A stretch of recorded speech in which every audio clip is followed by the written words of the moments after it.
사사기 16장 28절부터 31절까지 봅니다. 앞에 나와 있네요. 자, 함께 합니다. 시작. 삼손이 여호와께 부르짖어오되 주 여호와여 구하옵나니 나를 생각하옵소서. 하나님이여 구하옵나니 이번만 나로 강하게 하사 블레셋 사람이 나의 두 눈을 뺀 건수를 단번에 갚게 하옵소서 하고 집을 버틴 두 가운데 기둥을 하나는 왼손으로 하나는 오른손으로 껴 유지하고 가로되 블레셋 사람과 함께 죽기를 원하노라 하고 힘을 다하여 몸을 굽히매 그 집이 곧 무너져 그 안에 있는 모든 관객과 온 백성에게 덮이니 삼손이 죽을 때에 죽인 자가 살았을 때에 죽인 자보다 더욱 많았더라. 그의 형제와 그의 온 집이 나라를 내려서 그 시체를 취하여 가지고 올라와서 소라와 에스타올 사이에 그 아비 마므아의 장지에 장사하니라. 삼손이 이스라엘 사사로 20년을 지내었더라. 할렐루야. 아멘. 옆에 사람하고 인사합시다. 이번만 나를 강하게 하세요. 이번만 나를 강하게 하세요. 20년 동안 사사로 삼손이 일을 했는데 딱 2번 기도합니다. 그러는 거 보면 우리는 매일 기도하니까 감사한 거죠, 그죠? 한 번은 하나님 앞에 범죄하고 나서 하나님께 부르짖을 때 에나골의 은혜를 받습니다. 오늘 그 본문의 말씀 중에서 이번만 나를 강하게 하사 죽기를 각오하고 기도합니다. 그래서 하나님이 그 기도를 들어주시고 삼손의 손을 들어주심으로 인해서 하나님의 모든 계획하심의 일을 이루시고 삼손을 믿음의 장으로 인도하는 그런 과정을 그린 말씀이라고 볼 수 있겠는데, 지금 이때 이것이 우리 성도들과 이 시대를 살아가는 신앙인들에게 진짜 필요한 말씀이다, 이렇게 봅니다. 우리도 이런 약점을 갖고 있다는 것을 어떻게 보면 깨닫고 자각하라는 충고가 아닐까. 이런 맥락에서 보면 하나님께서 우리에게 성경을 주신 목적이 딱 그건데, 하나님이 실패한 것처럼 보이는 삼손을 성경에 기록해 놓은 것은 공개적으로 삼손을 망신주기 위해서 기록해 놓은 게 아닙니다. 삼손의 약점들을 살펴봄으로써 죄성을 가진 우리에게도 이런 약점이 내재되어 있다는 것을 자각하기 위해서 성경은 기록된 거죠. 그래서 이 내용이 자각되어짐으로 인해서 우리가 삶 속에서 하나님의 살아계심을 경험하고 그 경험되어진 것을 실제가 되는, 그래서 살아계신 하나님을 다시 한번 경험할 수 있는 그게 신앙이라고 하는 거예요. 머리로 하는 신앙, 들어서 하는 신앙, 그게 아니고 말씀이 실제가 되는 거. 그래서 이런 점에서 우리가 실패한 삼손의 모습을 우리 자신의 삶에 한번 이렇게 투영해 봄으로 인해서 한번 살아가야 된다. 그러려면 삼손이 뭘 잘못했는지를 알아야 된다는 거죠.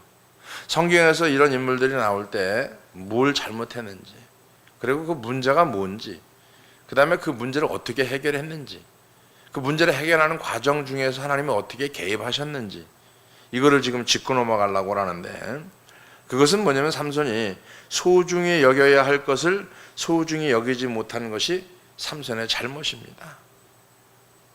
우리 신앙생활을 하면서 가장 중요한 것이 뭐냐면 소중히 여겨야 될 것을 소중히 여기지 못한다는 거.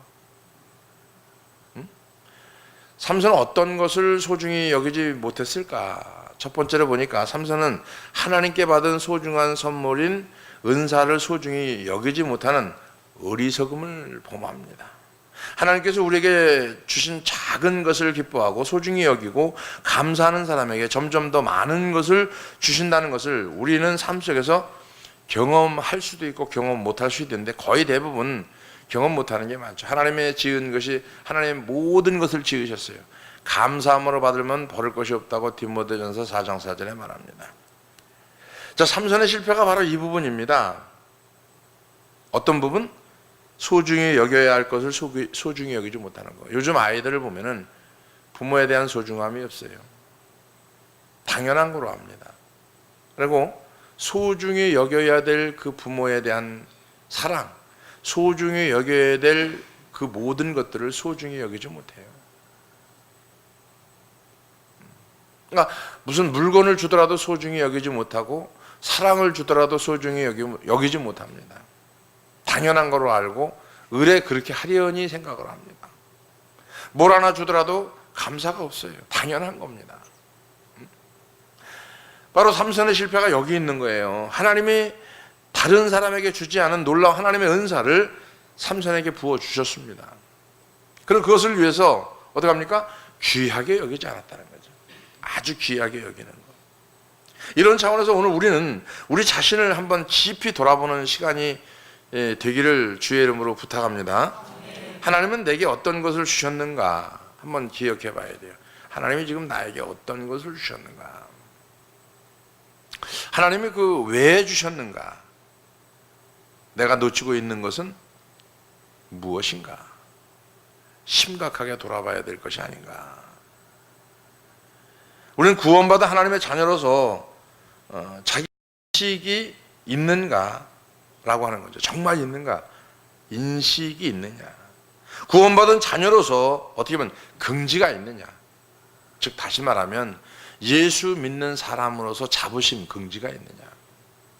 어디 가서도 떳떳하게 하나님 기도할 수 있는 긍지, 자부심. 누구한테 꺼리지 않고 숨기지 않고 신앙을 드러낼 수 있는 긍지, 자부심.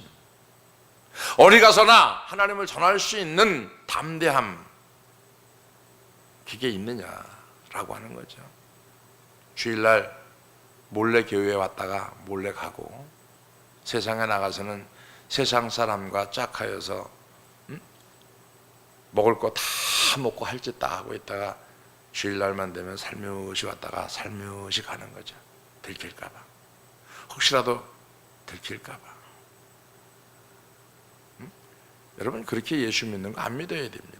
뭐라 그렇게 불안하게 믿고 그렇게 간첩마냥 믿고 그렇게 전전긍긍하면서 예수 믿어요. 당당하지 못하게. 구원받은 자녀로서 자부심이 있어야 됩니다.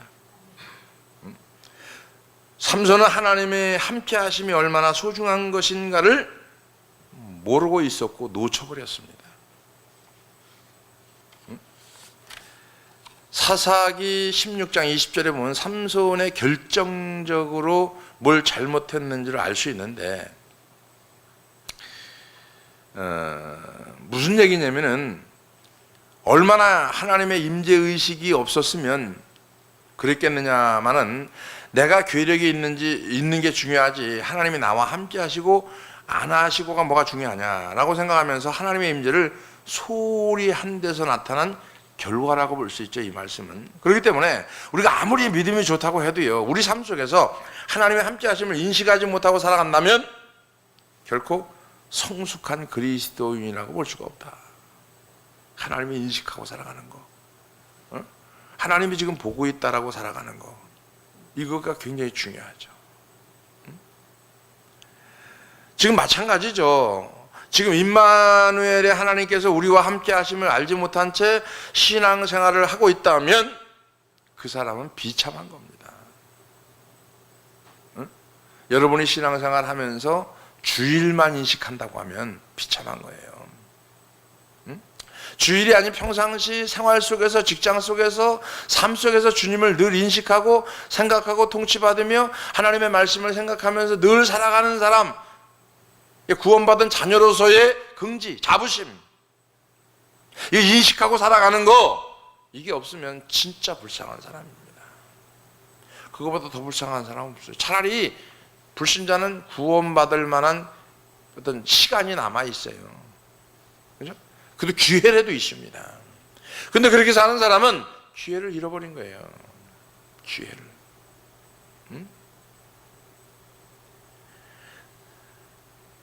지금 삼손이 놓쳤던 게 뭐냐면 이 소중한 겁니다. 오늘 우리의 삶 속에 함께 하시는 하나님을 인식하고 그것이 내게 큰 복이 됨을 깨달는 저와 여러분이 되어지기를 주의 이름으로 축원합니다.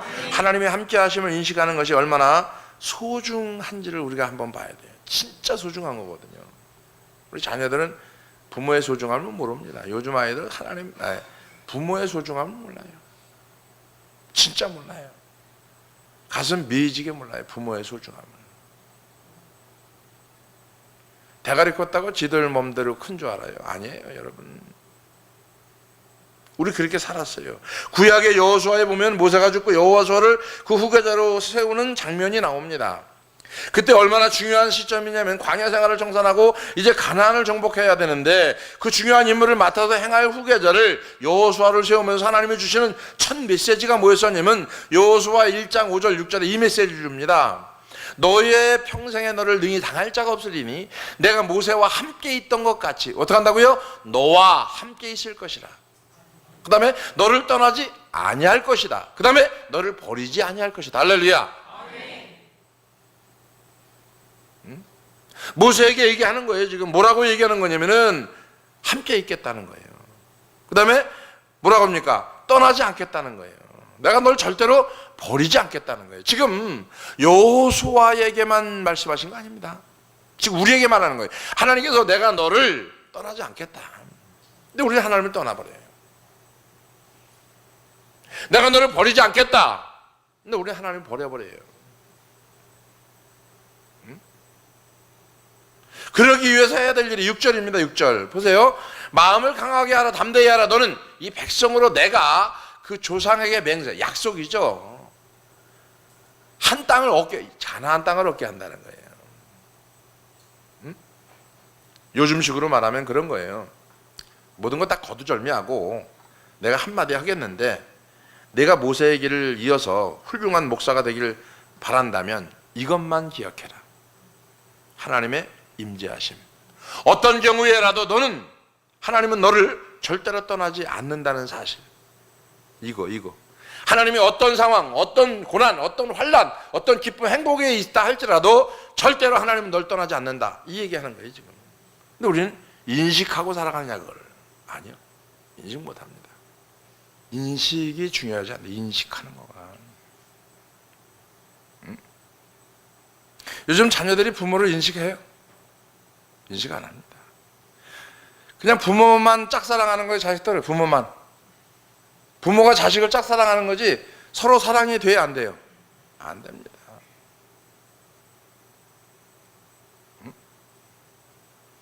그러니까 그런 거예요. 하나님의 임재, 어떤 경우에라도 너는 하나님은 너를 떠나지 않을 것이다. 이거 하나만 기억해야 되는데 내 스승 모세가 어떻게 이것을 그렇게 목회를 잘했는지 아니? 그는 내가 그와 함께하고 있음을 아주 철저하게 인식했기 때문에 목회를 잘한 거야. 신앙생활 잘하는 거는 하나님이 나를 함께한다는 걸 인식하면 신앙생활 잘할 수 있어요. 목회도 마찬가지고 신앙생활도 마찬가지입니다. 가정생활도 마찬가지입니다. 하나님이 지금 나를 함께한다. 이걸 인식하는 거죠. 나와 늘 동행하고 나와 함께하고 날 터치하고 날 인도하고 끌어간다는 것을 인식하는 신앙생활. 지금 삼손이 이걸 인식하지 못했어요. 오늘 성령님이 초자연적인 것으로 일하셔서 하나님이 여호수아에게 주셨던 이 당부의 말씀이 우리에게 지금 선포되고 우리에게 하기를 원하는 거거든요. 내가 모세와 함께 했던 것처럼, 내가 내 아버지와 함께 했던 것처럼, 내가 교회와 함께 했던 것처럼, 내가 가정에 함께 했던 것처럼, 목사님과 함께 했던 것처럼 너도 내가 함께 한다. 이 인식이 신앙생활 속에 있어야 돼요. 그래서 가정의 위기가 찾아올 때 부모가 하나님의 임재의식으로 두려움을 극복했던 것처럼 내가 너와 함께 한다는 사실을 꼭 기억해야 된다는 거죠. 삼손은 불행 자체가 바로 이겁니다. 그는 사람들이 부러워하는 괴력, 누구라도 무찌를 수 있는 외적인 능력만 자기의 강점이라고 생각했지, 자기 안에 내재해 계시는 겉으로 드러나지 않는 하나님의 함께하심을 소중히 여기지 않았다는 거죠. 그러니까 이런 거예요. 성도들이 내재해 있는 하나님의 소중함을 못 느끼고, 그죠? 뭐 치료되는 거, 해결되는 거, 뭐 이런 것만 자꾸 가다 보니까 하나님의 인식이 없는 거예요. 역사가 안 일어나면 하나님의 인식이 안 되는 거예요. 진짜 역사는 내 속에서 하나님의 말씀이 움직여 갈 수 있는 거. 할렐루야. 아멘. 그 은혜가 여러분에게 임하기를 주의 이름으로 축원합니다. 아멘. 자, 삼손의 어리석음을 우리의 모습으로 되돌아보는 시간이 됐으면 좋겠다. 인간은 가장 비참할 때 가장 중요한 것을 깨달아요. 비참할 때. 그것이 28절에 나오는 거죠. 사사기 16장 28절. 삼손이 여호와께 부르짖어 가로되, 비참한 거죠. 두 눈 뽑히고 맷돌 돌리니까, 그죠? 그잖아요. 두 눈 뽑히고 맷돌 돌리니까 비참한 거 아니에요. 가장 비참할 때, 응? 삼손이 드리는 이 기도 속에 나오는 나를 생각하소서, 그러면서 나 이번만 나를 좀 강하게 하사라는 이 표현이 무엇을 의미하냐면 하나님의 주권을 인정하는 겁니다. 이제 응? 하나님의 주권을 인정하고 있는 삼손의 변화된 태도를 발견하는데, 이것을 보면 창세기 28장에 보면 야곱의 고백이 나옵니다. 창세기 28장 16절에 보면 야곱이 잠에 깨어 가로되 여호와께서 과연 여기 계시거늘 내가 알지 못했다는 거죠. 삼손이 지금 이 고백이거든요. 야곱이 고백했던 거, 야곱이 깨달았던 거를 삼손이 지금 사사기 16장 28절의 고백이 이 고백이하고 똑같은 거거든요. 야곱이 잔깨 부리면서 형을 속이고 아버지를 속이고 세상적인 방법으로 성공을 향해서 목마르게 달려가다가 덫에 걸려 광야에 내던져진 상태. 그가 돌을 베고 누웠을 때 그 절망적인 상황에서 깨달았던 게 뭐냐면, 여기 계시거늘, 누가? 하나님이. 응?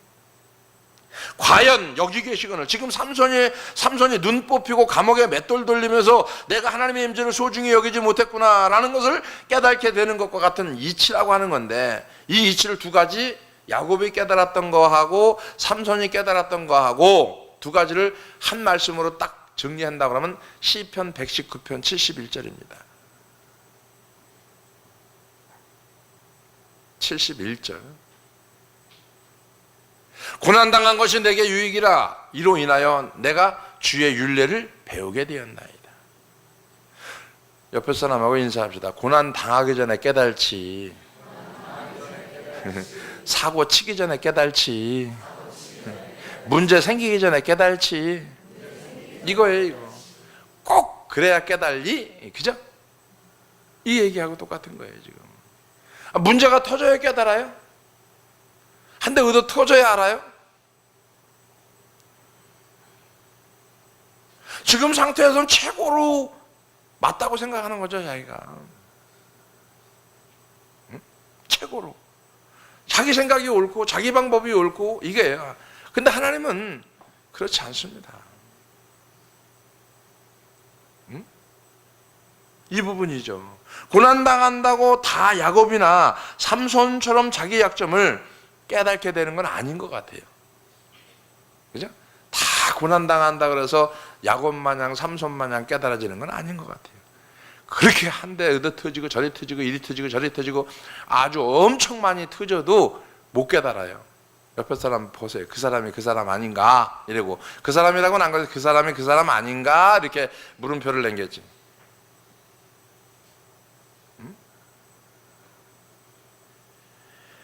그런 것 같아요. 대부분 인간은 밀어내서 고난을 고난대로 당하면서 유익은 하나도 못 건드리는 거예요. 고난은 고난대로 당해요. 근데 유익은 없는 거예요. 어떤 것 같아요? 우리 삶이. 고난은 고난대로 당하면서 유익을 못 얻은 상태예요? 아니면 고난은 고난대로 당하면서 유익을 얻은 상태예요? 내가 볼 땐 고난은 고난대로 당하면서 유익을 못 얻는 상태가 많지, 고난을 고난대로 당하면서 유익을 얻은 상태는 그렇게 많지 않아요. 저는 확실하게 얘기할 수 있는 것은 고난을 고난으로 받은 게 아니라 고난을 유익으로 받은 사람이에요. 제 경우를 보면은. 전도서 7장 14절에도 말합니다. 뭐라고 얘기하냐면, 하나님께서 형통한 날에는 뭐라고 그랬어요? 기뻐하면 돼요. 그죠? 형통한데 슬퍼해야 돼, 기뻐해야 돼요? 기뻐해야 돼요. 공고한 날에는 뭐 해야 돼요? 슬퍼하라는 게 아니라 뭐라고? 왜 공고해졌는지, 왜 고난이 왔는지, 문제가 왔는지 한 번쯤 돌아보고 생각하라는 거예요. 왜? 하나님이 이 두 가지를 병행하게 하사 사람으로 그 장래를 능히 헤아리 알지 못하게 하셨느니라. 성경은 고난이 유익되는 비결을 얘기합니다. 고난이 유익되는 비결이 뭐냐면 돌아보라는 거예요. 성경에서. 그죠? 그렇게 가르치고 있는 거죠. 공고한 나라는 깊이 생각해 봐야 되겠죠. 지금 납심 중에 있냐? 공고한 중에 있냐? 억장이 무너지는 마음으로 잠 못 이루는 사람이 있다. 그죠?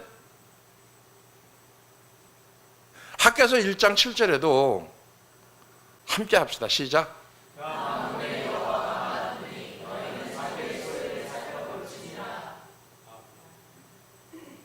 살펴봐야 돼요. 첫째도 하나님, 둘째도 하나님, 셋째도 하나님. 내 문제가 첫째도 하나님, 둘째도 하나님, 셋째도 하나님. 내 사건이 첫째도 하나님, 둘째도 하나님, 셋째도 하나님.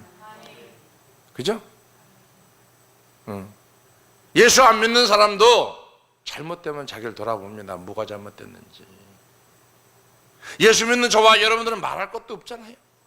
그건 당연한 거고 말씀이 있는데 그대로 살면 되잖아요.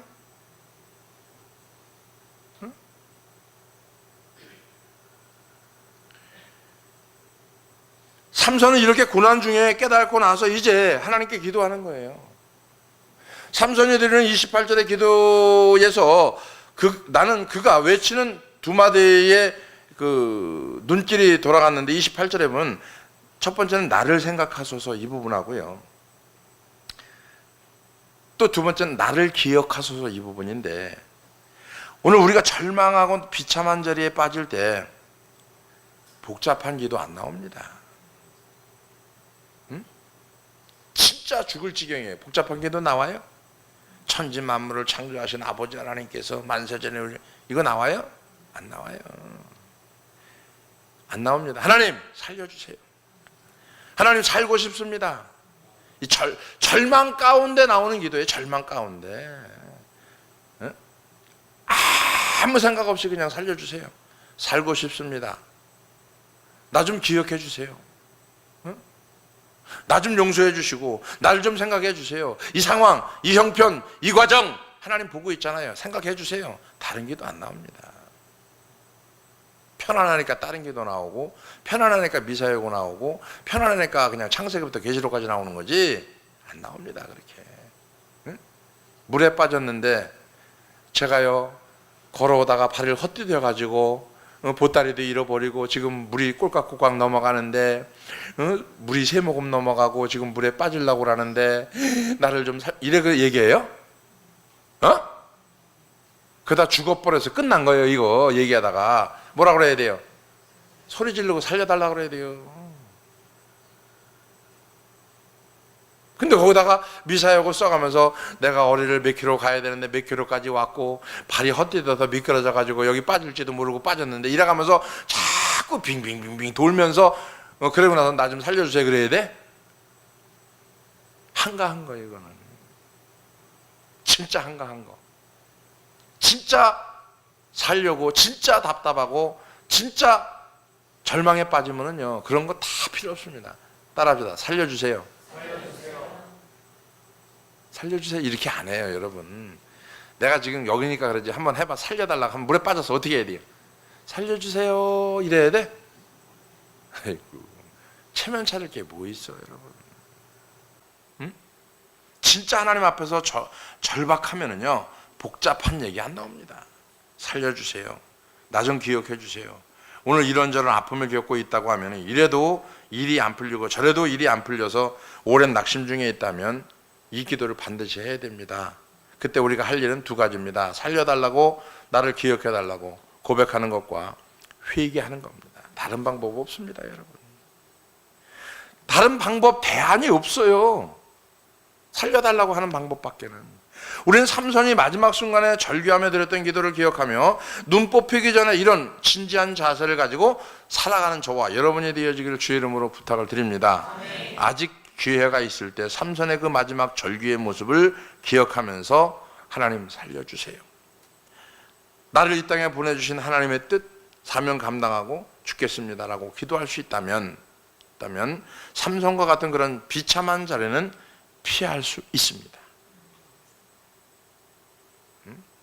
이런 절박한 기도와 더불어 우리가 진짜 기억해야 될 것이 하나 더 있는데, 우리는 내 인생에 주신 약속이라고 하는 거죠. 그 약속을 지키시는 신실하신 하나님. 할렐루야. 아멘. 나하고 약속한 거 하나님이 지키시는 하나님. 사사기 16장 30절에 보면은 가로되 사람과 함께 죽기를 원하노라 하고 힘을 다하여 몸을 굽히매 그 집이 곧 무너져 그 안에 있는 모든 방백과 온 백성에게 덮으니 삼손이 죽을 때 죽인 자가 살았을 때 죽인 자보다 더욱 많았더라. 자, 이 부분을 보면 삼손이 죽을 때에 죽인 자가 살았을 때 죽인 자보다 많다라고 했는데, 이 말씀의 의미는 삼손의 인생 첫 출발해 주신 말씀이 사사기 13장 5절입니다. 거기를 보면 알 수 있는데, 보라 내가 잉태하여 아들을 낳으니 그 머리에 삭도를 대지 말라. 이 아이는 태에서 나옴으로부터 하나님께 바치온 나시린이 됨이라. 그 블레셋 사람의 손에서 이스라엘을 구원하기 시작하니라. 할렐루야. 이 부분이 지금 사사기 16장 30절에서 이루어진 거예요. 그러니까 신실하게 약속을 지키신 하나님이 삼손이 죽을 때 죽은 자가 살았을 때 죽인 자보다 많다라고 했는데, 삼손의 인생을 어떻게 보면 결론 짓는 말씀인데, 하나님께서 처음 삼손과 관련한 말씀을 주실 때 삼손으로 하여금 블레셋 사람의 손에서 이스라엘 구원하기 시작하니라, 이 말씀의 약속을 신실하게 지키는 하나님. 그죠? 끝간데 없이 타락하여 하나님께 주신 사명과는 정반대의 길로 달려갔던 삼손이었지만, 이런 하나님은 삼손을 빚었어요. 만들었어요. 깎았어요. 다듬었어요. 그래서 결국 하나님의 약속을 다른 사람을 통해서가 아니라 삼손을 통해서 하나님의 약속을 지켜가시는 거. 할렐루야. 아멘. 이게 하나님의 신실하신 약속이거든요. 응?